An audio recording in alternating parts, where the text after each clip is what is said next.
Well, and the age you were at too. I mean, I know I moved in seventh grade. I mean, no matter where you're coming from or going, that's like it's a hard time to be starting up something new. Well, yeah, you can relate. You went to California school straight out of Iowa. I mean, Yeah. you're similar. You got to have some kind of similarity in our experiences. Well, yeah. I mean, actually, I was just talking about leaving Mason City and going to Cedar Rapids. Oh, that, just the Cedar Rapids. Well, yeah, hell, just that's a like bigger such city. great. You move and you're a new kid. It doesn't matter where to or from. It's like it's kind of a having to fit in and everything.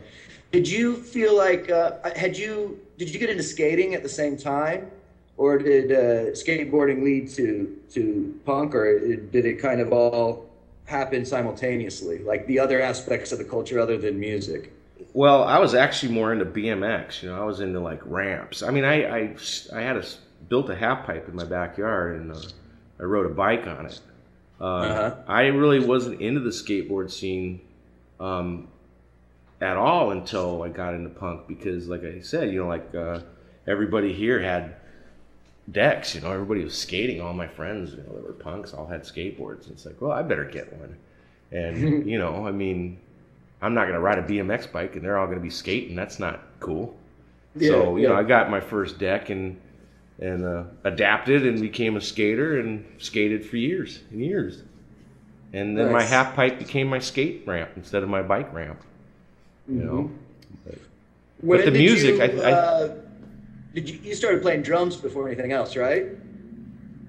yeah, it's kind of a strange story with the drumming. Is like my brother played drums when we lived here in Iowa. I mean, back in the '70s, and I always looked up to my brother Gene. I did everything he did. He joined the army. I joined the army. He played the drums. I played the drums. But I was really bad. I mean, I was just a horrible drummer. I remember at Harding, in fact, I took drum lessons in the little music room, which was basically I think it used to be an old janitor's closet, because it was really a desk, a teacher, and a few chairs, and I had the little snare, and you start off with the snare, and it's like, right, left, right, left, right, practice that, whatnot. And I couldn't do it, man. And it was like, I'm so uncoordinated. And I was so down on myself for being such a shitty drummer, that I gave it up. And it's kind of funny, because when I moved back out in California, in fact, me and Dopey and another guy decided to start a punk band of our own. And it's like, hey, I used to play drums. Well, I mean, yeah, in elementary school, I tapped on one, but so we ended up getting a used trap set somewhere, a little piece of crap set, and we had our little piece of crap band, and we thought we were really cool, and we played and practiced. And, Main Line of Resistance was the name of it. Awesome. Yeah, and So it was. you and Scott Golden and who else? Do you remember? God, Flounder. I just remember our nicknames that everybody had. I was Skin. There was Dopey, which is Scott. Then there's Flounder, his name was Sean. And then we had another redheaded kid. I can't remember what his nickname. I can't even remember at all. But we all tried to have this band, and it was something to be desired. I mean. But, we were playing fast beats, and, guitar was playing some choppy, shitty stuff, and there was lots of yelling in a microphone, and that was cool enough for us, Who would you say at that time was your biggest influence? What band did you like more than any of them? Punk or otherwise? Punk. Like, what would you say, like, was the biggest influence on that particular band? Trying to sound the most... Actually, I'd have to say... Circle Jerks was that was the band that just freaking, I listened to Wild in the Streets freaking over and over and over and over again. Now, I mean, granted, one of the first albums I actually ever bought, I didn't have a lot to listen to. I mean, now I've got so many records it would take me a month to listen to them all. But back then, yeah, Circle Jerks. And I've seen those guys play several times, and I used to get into their shows, I'd see the band show up, and I'd go up to their vehicle and start unloading their equipment, and hey, can I help you with that? And carry an amp in, and then you're in the show and you just stay there. I'm with the Circle Jerks, I'm pushing in this amp. Oh yeah, go ahead, go ahead. And you're like, all right, now that you're in there, just disappear. And you know they ain't gonna come looking for you, not for a measly $3 ticket. Sure. But I've done that several times. I've done that for Social Distortion. I've done that for Circle Jerks, DI. I mean, that was kind of like my way back then to get into shows, man. I just go up to them and say, hey, you guys want some help? And 9 times out of 10, they did. Because who wants to push a big Marshall bass amp, you know, and into a, you know, or carry or whatever the case may be, or carry the trap set or whatever. So Circle Jerks would be one of them. Minor Threat, obviously Suicidal Tendencies, Toy Dolls being one of the first. Not so much No Effects because they didn't really have anything released, but Ill Repute. Those are like the pretty much the initial bands I've seen were the ones that I went out and actually spent money, you know, buying their albums. Which, you know, back then when you're, you know, whatever, 16. It's kind of hard to come up with whatever $5 or $7 to buy an album. So I mean, you just had to do what you meant did. Something. What's that? So like when you actually would, it meant a lot to spring for that, you know. Yeah. I mean, just like seeing the bands back then. The scene was pretty cool in California. I don't know what it's like now anymore, but you know, I'd be interested to see. But I think it was a different scene back then. It was real. You know, the punks back then were real. Nowadays, what is punk and who is punk? I mean, what bands are really punk? You know, I would consider Rancid to be kind of like sticking to the roots and being a band that's still together that's punk. But at the same time, as much as I love Bad Religion, you know, they have progressed into what they are. Probably, I mean, it could be for whatever reasons. You know, they have decided. I mean, I still love and enjoy Bad Religion, but you know, I kind of hate the fact that they don't have that original punk sound that they had. You know.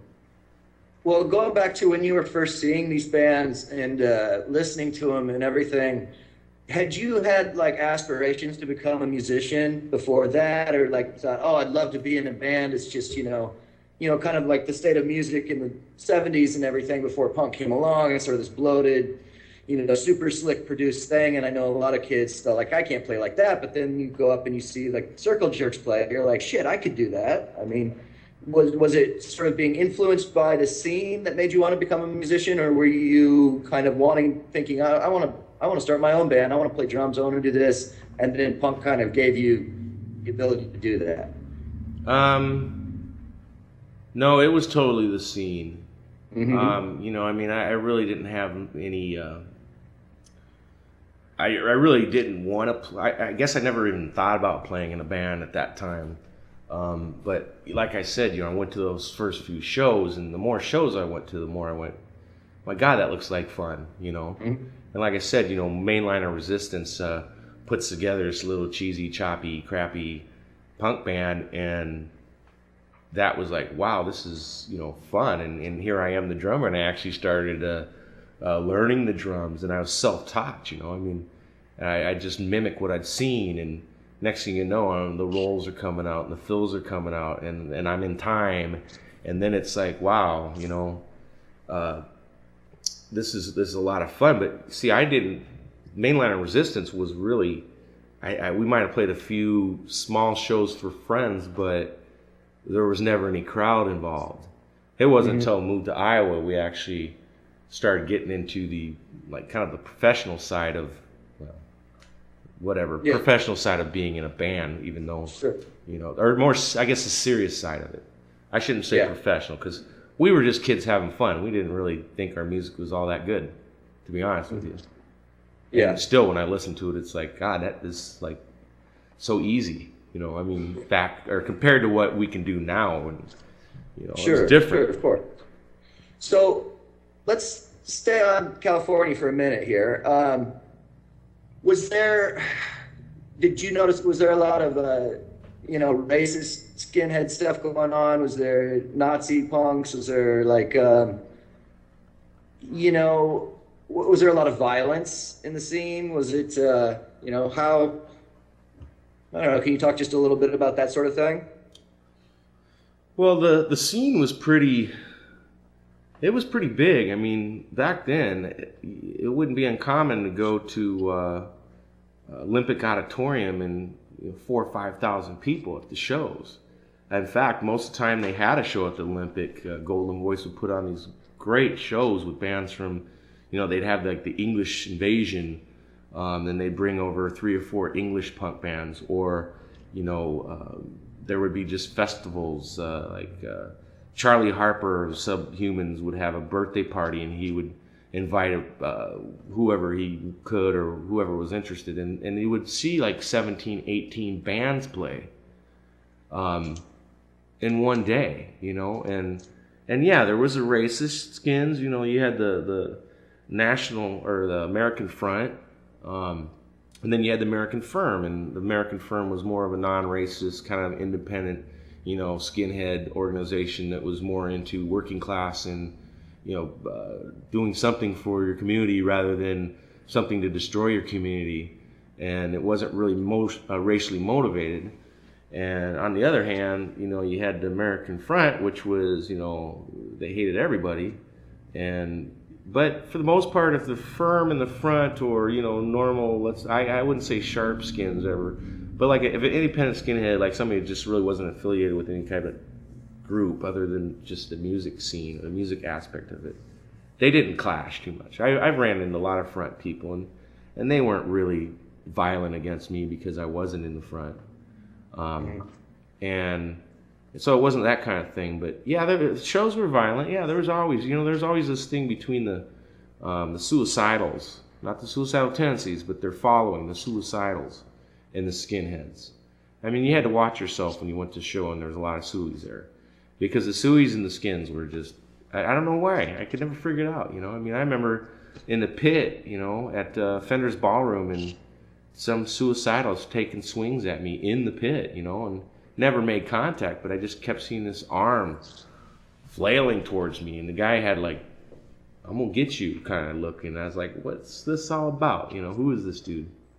Do you think I don't know, do you think it had anything to do with race? Like, were the suicidals Mexican, the way, suicidal tendencies? Well, yeah, they got, Mike Muir's Mexican, the guitarist, we got a black guitarist.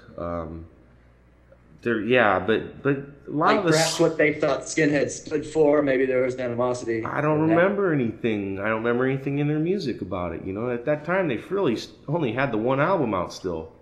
Yeah. And the Suicidals were they had their own thing, and I still don't understand that. I wish somebody would tell me what that was all about, because I never did figure it out.